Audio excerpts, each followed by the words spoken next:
What's going on, Colts Nation? Welcome back to another episode of Bring the Juice. Guys, more former Colts players coming out and expressing their disapproval of how this Colts season ended. We already did a reacts to Marlon Jackson, who was on live television in Indianapolis talking about his disappointment of the season. And now, Cody, we have seen players like Darius Butler. We have seen Robert Mathis. Now we have seen the biggest one of them all, Pat McAfee, now making a ginormous bombshell tweet about this, in which T.Y. Hilton decided he was going to hop into the comments and start talking and put down a gif of, him just sitting back and enjoying this madness happen with a bunch of popcorn. So, Cody, we're starting to see all these guys coming out here, man. And, how many more people have to start saying something before, some change happens in Indianapolis? I know you've already had Mathis say something today. Obviously, you had Marlon Jackson. You've had different people come out and say stuff. And Pat McAfee and T.Y. Hilton. Now you're adding that to the list. Yeah, it's like, who else do you need? I mean, there's so many different guys that could come out and say stuff, but it's, man, you got to wonder truly if you got Reggie Wayne. I know he's a part of the coaching staff, but if you could talk to him and he didn't, without a filter, what would he have to say as well? You do kind of wonder that. So, yeah, there's a lot of crazy stuff, and it's just kind of adding to the madness and the chaos of today. And man, it's crazy because, like, we already knew, Pat had some issues with some Colts players, and there were some certain people who were trying to, and Pat, we'll talk about it in a second, but there was definitely some fans who were not on Pat's side. I know you and I kind of tried to stay in the middle. We understood a little bit of both sides from it, even if we have personal disagreements on some of the stuff with AR, regardless of that, I think you and I can confidently say that even though we may have varying opinions, we love Pat McAfee. We love what he stands for. We love what he brings to the city of Indianapolis, the energy he brings. And so even if we do disagree from time to time, we absolutely love Pat. And I truly hope that, after reading this, I truly hope that someday this relationship can be mended. And it's just unfortunate that it's come to this point. And it just, Pat was right in so many ways when it came to the culture of this team and so many issues with this team. So, yeah, it's just a very wild situation. And like you said, having certain players say stuff is one thing, but Pat McAfee came out and he completely blasted the entire organization. And that is different. That hits different than I think anything else because, Marlon Jackson said some things that were pretty true and also pretty cutting. But, I mean, Pat just laid it all out, man. And I think it was 100 times more candid and honest and raw and, more personal to him, obviously, as well. So, yeah, it was just kind of a crazy, unexpected thing that he came out and said. But I can't say there's a whole lot I disagree with, Derek, to be honest with you, from what Pat said. So I guess we can just kind of jump right into what he had said. Yeah, again, Pat, with the significance of him, is such an important figure being in Indianapolis, rooting for Indianapolis, doing all these things. So here's the big tweet that he sent out. All right. Said, I've said what I believe to be the truth about the team, and a bunch of Colts fans, in quotations, on the internet were trying to get me booed out of the city. I know that has nothing to do with us. We never once tried to get Pat booed out of the city. We've always loved Pat. Current players who have won nothing during their entire tenures started using me and my face to try to paint me as the enemy in the city I've committed my life to. Mainly referring to Zaire Franklin and EJ Speed and those boys over there at that podcast. And in the end, everything went just like I effing said it would. In the biggest moments, everybody with a brain knew they'd crack, and they did. Cody, you and I probably assumed that they would, but we were holding out hope that they wouldn't. But nevertheless, that's what happens. A blind person could see the red flags on this team. Work ethic questions never happens on good teams.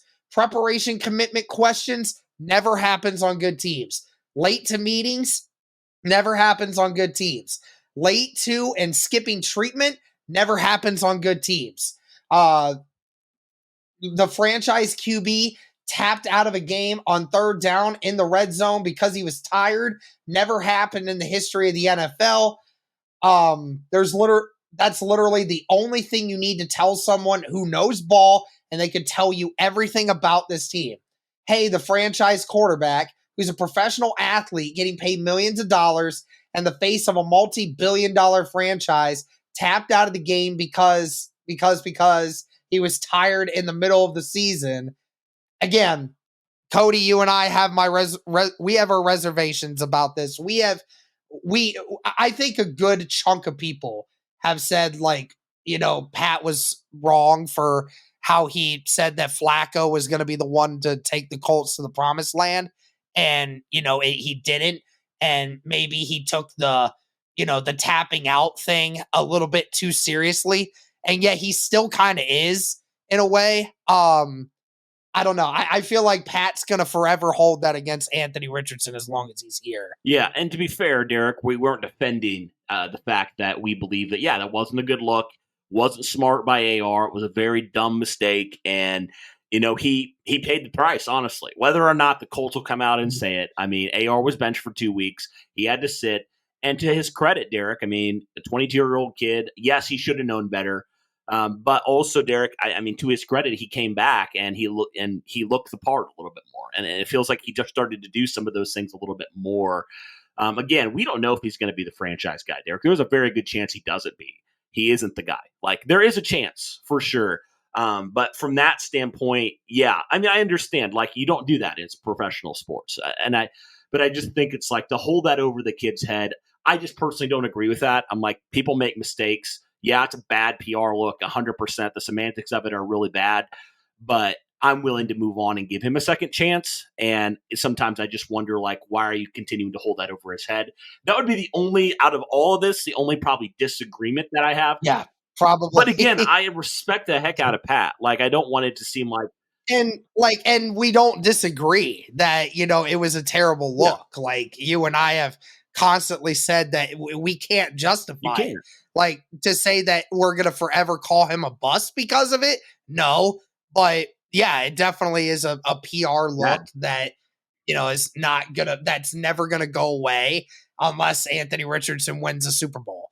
And Lord knows what's going to happen. And, to Pat's credit too, he did also say a few weeks later after that, Anthony Richardson's never going to learn to win if nobody knows how to win in that locker room anyways. Yeah. So, he kind of threw the shade at the entire organization anyway, and maybe because of that.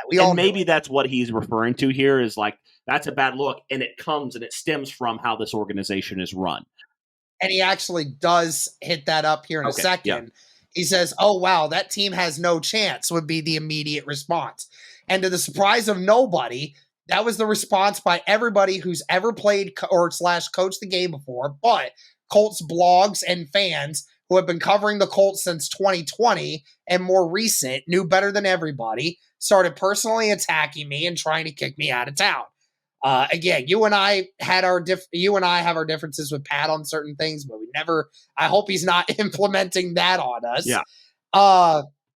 Said when I said Joe Flacco gives us a better chance to win than AR immediately after the tap out, I would have said whatever backup QB we had on the roster. That can't be what the face of your team is doing. Just can't be.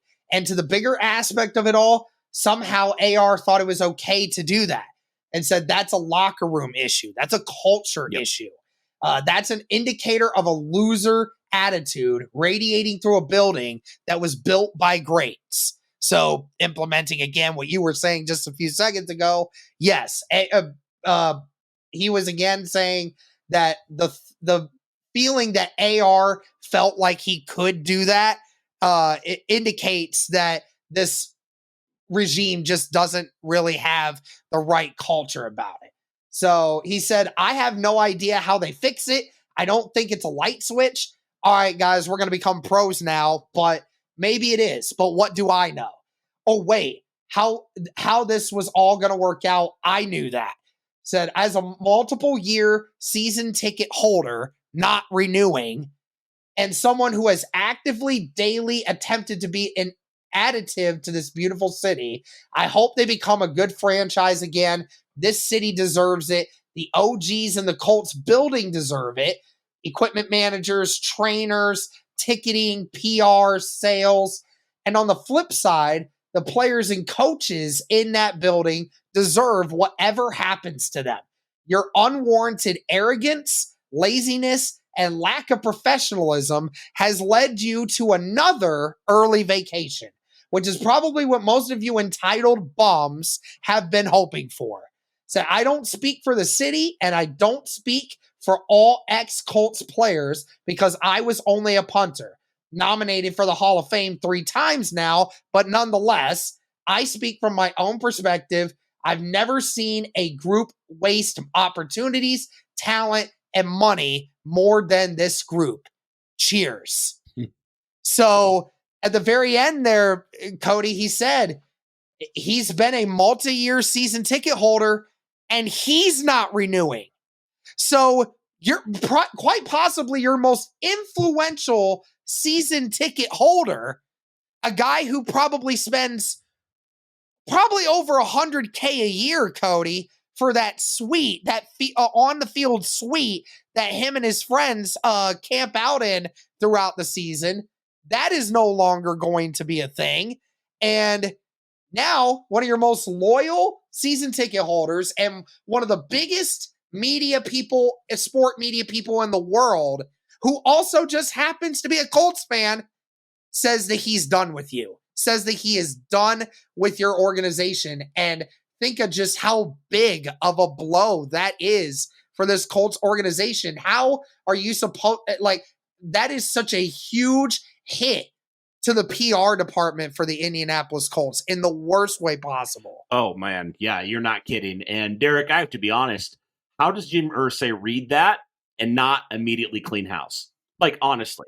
Yeah. Like, I wanted to hold on hope that maybe, like, you could do another year of Shane Steichen and maybe Anthony Richardson. But Derek, this, I don't know if you can. I don't know if you can, like, honestly try to sell this to people because, like you said, one of your biggest cheerleaders for the past number of years, a former player, right, is calling you out and calling your organization a losing organization, right? Calling your players bums, calling your coaches bums, like calling everybody bums, Derek, in your organization, basically. And I just don't understand how Jim Irsay could let this circus continue. I just don't understand it. It's just, there's no way in my mind, if Jim Irsay truly cares about what former players, especially the biggest proponent of the Indianapolis Colts, probably the media world at this point, if he's out, like, I don't know how Jim Irsay can justify keeping anybody. Like, I honestly don't know how. Like, there's no way in my mind that happens. And it's crazy how today, I think in my mind and in a lot of people's minds, has completely changed the way the Colts should approach this offseason. Like, it's wild to me. Like, I've never seen something flip so quick. This is very much giving me those 2022 vibes, Derek, of anything and everything is on the table. And that's crazy. Like, that's a crazy place to be, but here we are. So I don't even know, man. It's just a crazy situation. Today just amplified it 100 times. And this just added more fuel to the fire, man. But, you know, again, I just want to say, like, hey, we appreciate you, Pat. I hope you never felt like we were trying to push you out because that was not our intention. Even if we disagree, I was hoping we can have healthy disagreements. And I truly do hope that you understand that if you did think that we were trying to do that at any point, because that was not my goal. And I know that certainly wasn't your goal, Derek. Right. But we love Pat, man. I really hope they can get this fixed, like I said, and because I want Pat to be a part of this city and all the good stuff he does for the Indianapolis Colts. I truly do hope that they can mend this at some point. And Derek, honestly, if that means getting rid of Zaire Franklin's big mouth, I don't care. Like, and getting rid of some of that crap, some of the cancer clearly in the locker room. If that's what it takes, man, it's worth it to me to continue to maybe bring back some good PR potentially to the Colts, because it's been a lot of bad PR in recent years. Let's start talking about some good PR again. It's been a long time, man. And losing one of your biggest supporters like this, it's just a killer, man. It's a dagger. It really is. So I don't know where the Colts go from here, but it's clear that they cannot continue because you're just going to continue to lose people. I mean, Derek, how much longer until more players speak up? How much longer until more season ticket holders cancel? It's going to continue to get worse before it gets better. So you better just cut the cord now and start over and start from scratch and start to hopefully potentially start to mend some of those bridges that have been burned. I don't really know what else to say, man. But I love Pat McAfee. I love what he stands for. I love the energy he brings. And he's been right on a lot of things. I may not agree with everything that he says and all his takes and the way that he handles things sometimes. Like, it's just not my preferred way. But again, Derek, I respect the heck out of that guy. And he's always been kind to us. I always remember when he was in our stream that one time, and that was amazing. He's always been kind and good to us. And so we fully support him and looking forward to hopefully some good things happening ahead when the Colts hopefully tear it all down here very soon. Hopefully this was the final thing to make Jim Irsay realize that this experiment has failed. And that what he has done has been wrong. What this team has done has been wrong. And, and it's time to just go, man. It's time to just go. Do something different. I don't even know what to say anymore, man. It feels like every year it gets worse, Keeps getting more of a carousel about every year. There's something more added to it. Just wild stuff. Not wrong there. Just wild. All right. Well, that was it, guys. Reacting to Pat McAfee's bombshell tweet about the Indianapolis Colts and how he told everyone that he saw this coming. Let us know your thoughts on what Pat said. I know that a lot of people are going to Twitter right now and seeing it. So make sure you guys do that as well. But thank you guys so much for tuning in. And as always, guys, go Colts.